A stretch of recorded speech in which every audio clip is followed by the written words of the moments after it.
అందరికీ నమస్కారం అండి. వచ్చిన మీడియా మిత్రులందరికీ.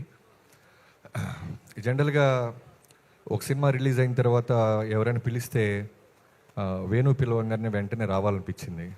వచ్చి మనం ఏం మాట్లాడుతామంటే సినిమా చూడండి, అలా ఉంది ఇలా ఉంది రెవెన్యూ అని. కానీ వీళ్ళ కన్నీళ్ళు, వీళ్ళ ఆనందం, వీళ్ళ ఎమోషన్ అది సరిపోద్ది సమాధానం. అంటే నేను తీసిన సినిమాకి ఎమోషన్ అవటం ఓకే, బట్ ఎక్కడో ఉన్న మట్టిలో మాణిక్యం అంటున్న మనోడు బోసు ఇంత మంచి సినిమా తీస్తే ప్రతి ఒక్కళ్ళు ఎమోషన్ ఫీల్ అవుతున్నారు. చాలా రేర్గా కుదురుద్ది ఇది. అంటే అసిస్టెంట్ డైరెక్టర్ల దగ్గర నుంచి లిరిక్ రైటర్లు, యాక్టర్సు, ప్రొడ్యూసర్సు, డిస్ట్రిబ్యూట్ చేసిన వాళ్ళు అందరూ ఎమోషన్ అవుతున్నారు. చాలా రేర్ మూమెంట్. చాలా చాలా ఫ్యూ ఫిల్మ్స్కి ఇలాంటి వైబ్రేషన్స్ కుదురుతాయి. బోసు బోసు అనగానే నోసు పగిలిపోద్ది అంటాడు ముఠా మెస్సులో చిరంజీవి గారి పేరు బోసు. అలా మనోడు బాక్సులు బద్దలు కొడుతున్నాడు, నోసులు కాదు. నువ్వు అమీర్పేటలో నిక్కరనగానే నిజంగా నీ కాన్ఫిడెన్స్కి నాకు యాజ్ ఎ డైరెక్టర్గా వణుకు పుట్టింది తమ్ముడు. నేను అందుకే సినిమా సక్సెస్ అవ్వగానే నేను ఫస్ట్ వేణుకి నీకు కాల్ చేశా. నువ్వు సూటు కాదు, లుంగి కట్టుకో, ఏమైనా కట్టుకో. నీలో ఎంత హానెస్టీ ఉందంటే నిజంగా ఒక ఆర్ నారాయణమూర్తి గారిని చూసినప్పుడు ఒక ఒరిజినాలిటీ ఉంటుంది చూసారా, అలా అంత హానెస్ట్గా ఉన్నాడు మనోడు. అంటే ఎక్కడ ఫేక్ లేదు, ఎక్కడ పిఆర్ స్కిల్స్ లేవు. ఎవరు మాట్లాడుతున్నా సరే విజిల్స్ వేసేస్తున్నాడు. ఢిల్లీ హీరో మాట్లాడుతున్నా విజిల్ వేస్తున్నాడు, చైతన్య గారు మాట్లాడుతున్నా విజిల్స్ వేస్తున్నాడు. తను డైరెక్టర్ అనే విషయాన్ని మర్చిపోయి అంత ఎంజాయ్ చేస్తున్నాడు. నీకు సక్సెస్ ఎందుకు రాదు తమ్ముడు? బోసు బాక్సులు బద్దలు కొడతానే ఉండు. We love you so much. Venu, thanks for calling మీ. ఇక్కడికి రాగానే జనరల్గా నేను ఒక అరగంట ఉంటుంది అని చెప్పారు వేణు. నాకు వేణు చాలా ఇష్టం, అన్న అన్న అంటుంటాడు. సో రాగానే ఫస్ట్ నా రాంబాయికి మెసేజ్ చేశాను. మా ఇంట్లో ఫంక్షన్ ఉంది రాంబాయి, నేను రాలేను, చాలా ఎమోషనల్గా జరుగుతుంది, నన్ను క్షమించు. ఈ ఫ్యామిలీ ఫంక్షన్ ఇది ఇంకో ఫ్యామిలీ ఫంక్షన్లో నేను ఫ్యామిలీ పార్ట్ అయిపోయానని చెప్పాను. రిప్లై రాలేదు. రాంబాయ్ అర్థం చేసుకో. సో వేణు, జనరల్గా నేను గుంటూరులో ఉన్నప్పుడు సినిమాలు చూసి డైరెక్టర్ అవ్వాలని వచ్చి డైరెక్టర్ అయ్యాను, సినిమాలు చేస్తున్నాను. బట్ ఈ సినిమా ఈవెంట్కి వచ్చాను. ఈ సినిమా గురించి ఉన్న నేను ప్రొడ్యూసర్ అవ్వాలని అంత ధైర్యాన్ని ఇచ్చావు తమ్ముడు నువ్వు. ఫస్ట్ టైం అంటే వేణు, ఈటీవీ విన్ వీళ్ళందరూ కలిసి ఇంత మంచి రాజు వెట్స్ రాంబాయి అనే సినిమా రావటం అంటే మౌత్ పబ్లిసిటీతో స్టార్స్ అక్కర్లేదు, కంటెంట్ ఎమోషన్ ఉంటే చాలు, విజృంభిస్తే రెవెన్యూ అని ప్రూవ్ చేశారు చూసారా. So first of all thank you Venu for giving బోసు and ETV Win. Nithin brother, చాలా రోజుల నుంచి చూస్తున్నాను మిమ్మల్ని. మీరు ఎక్కడ స్టేజ్ ఎక్కినా సరే సక్సెస్ మీట్లోనే కనిపిస్తున్నారు. సో నీలో ఇందాక స్పీచ్లో మంచి రైటర్ కూడా ఉన్నారు తమ్ముడు.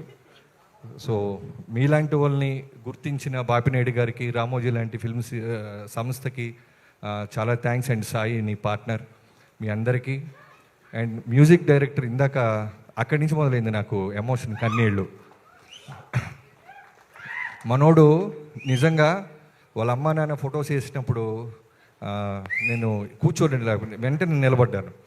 నిజంగానే మన పేరెంట్స్, నాకు మా మదరు ఫాదరు, నా ఫాదర్ ఉండేవాళ్ళు వాల్తేరు వేరే దాకా, బట్ మా మదరు నేను రైటర్గా సోలో కార్డు లేనప్పుడే కాలం చేశారు. అప్పటి నుంచి నాకు ఆ వెళితే ఆ పెయిన్, ఆ బాధ తెలుసు. సో నువ్వు ఆ విజువల్ ఏంగానే అనిపించింది. నిజంగానే తల్లిదండ్రులు మర్చిపోయినోడు ఎవ్వడూ కూడా జీవితంలో గొప్పోళ్ళే అయి ఉంటారు. సో తప్పకుండా నీ సంగీతం, అందరూ అదే మాట్లాడుతున్నారు. ఫస్ట్ సినిమాలో గెలవాల్సింది సంగీతం, ఆ తర్వాత డైలాగ్స్, ఆ తర్వాత విజువల్స్, ఆ తర్వాత ఏదైనా కంటెంట్. ఫస్ట్ మార్కెట్లోకి వెళ్ళేది సంగీతం. అలాంటి సంగీతంతో ఈ జనాన్ని రాబట్టిన నీకు నిజంగా చాలా చాలా పెద్ద భవిష్యత్తు ఉంది తమ్ముడు. Keep all the best. And DOP అందరూ వెనకాల నిలబడుతున్నారు. ఇంత మంచి సక్సెస్ ఇచ్చి మీరు ముందుకెళ్ళి ఇంకా చాలామంది జనాల్లో కనబడాలి. Great job. And Vamshi Nandipati garu, మొన్నే నేను ఈ సినిమా రిజల్ట్ తెలియకుండా ఫోన్ చేశాను. సార్ వంశీ గారు రాజా చేయి వేస్తే అన్నట్టు మీరేంటి సార్ ఎడిట్ రూమ్లో నుంచే సినిమాని జడ్జి చేస్తున్నారు అని.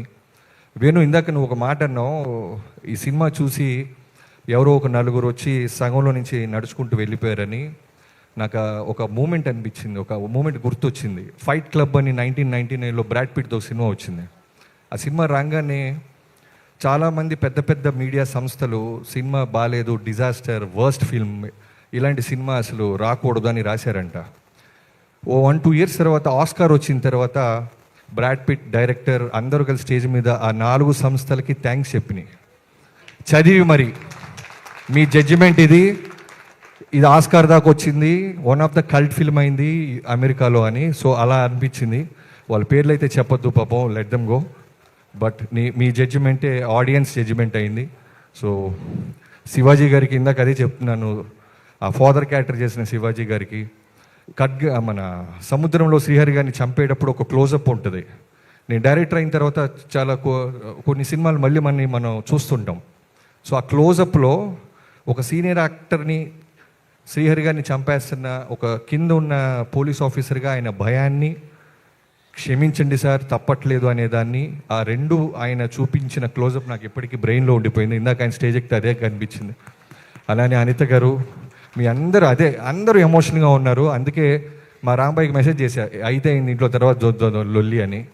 సో ఇంకెవరైనా మర్చిపోతే క్షమించండి. మిగతా ఆర్టిస్టులు అందరూ తర్వాత మేజర్గా అఖిల్, మీ అమ్మ నాన్న కానిస్టేబుల్, ఇందాక కోనా గారు అన్నట్టు కానిస్టేబుల్ కొడుకు మెగాస్టార్ పవర్ స్టార్ అయినట్టు ఎవరి అబ్బా సొత్తు కాదు, టాలెంట్ ఉంటే సరిపోద్ది. సో ఫోకస్డ్గా ఉంటే సరిపోద్ది. సక్సెస్ ఖచ్చితంగా ఏదో రోజు మనం వెతుక్కుంటూ వస్తానికి అఖిల్ కూడా వన్ ఆఫ్ ద రీజన్గా నిలబడ్డాడు. అండ్ రాంబాయి, నువ్వు భవిష్యత్తులో ఎన్ని సినిమాలు చేసినా రాంబాయి అంటే నువ్వే గుర్తొస్తావమ్మా. గ్రేట్ సావిత్రి గారితో నేను పోలుస్తున్నారంటే చిన్న విషయం కాదు. నిజంగానే టీజర్ చూసినప్పుడు, ట్రైలర్ చూసినప్పుడు ఎంత బాగా అనిపించిందంటే ఆ అమ్మాయి చాలా హానెస్టీగా ఉంది. ఈ 2 పాత్రలు నిజంగా ఆ ఒరిజినల్ లవ్ స్టోరీ ఉన్న క్యారెక్టర్లు వెతుక్కొని మీ ఇద్దరి దగ్గరికి వచ్చి అనిపించింది. So I wish you all the best. ఆగన్నా. సో తర్వాత చైతు గారు, నిజంగానే మా రవి గారు చెప్పినట్టు చచ్చిపోతే బాగుండనంత భయంకరంగా చేశాడంటే చిన్న విషయం కాదు. మీకు చాలా చాలా చాలా చాలా పెద్ద భవిష్యత్తు ఉంది మీకు, మీరు తడిగొట్టేసుకోవచ్చు హ్యాపీగా. సో ఇంకెవరైనా మర్చిపోతే క్షమించి. ఎడిటర్స్, అసిస్టెంట్ డైరెక్టర్స్ అందరికీ పేరు పేరున thank you so much.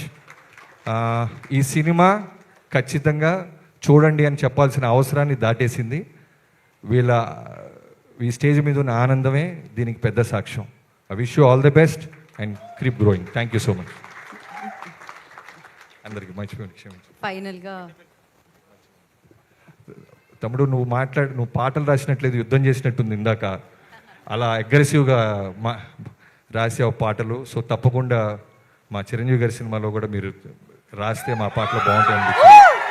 And బోసు, నేను స్టేజ్ మీదే అడుగుతున్నాను, నా నెక్స్ట్ చేయబోతున్న చిరంజీవి గారి సినిమాలో నువ్వు ఒక క్యారెక్టర్ చేయాలి తమ్ముడు. బాస్తో చేయాలనిపించింది నాకు. ఎందుకంటే ఆ హానెస్టీ నాకు చాలా బాగా నచ్చింది. చాలా రేర్గా కనిపిస్తారు. ఓకేనా కాదా? మిస్ డౌన్ ఓకేనా?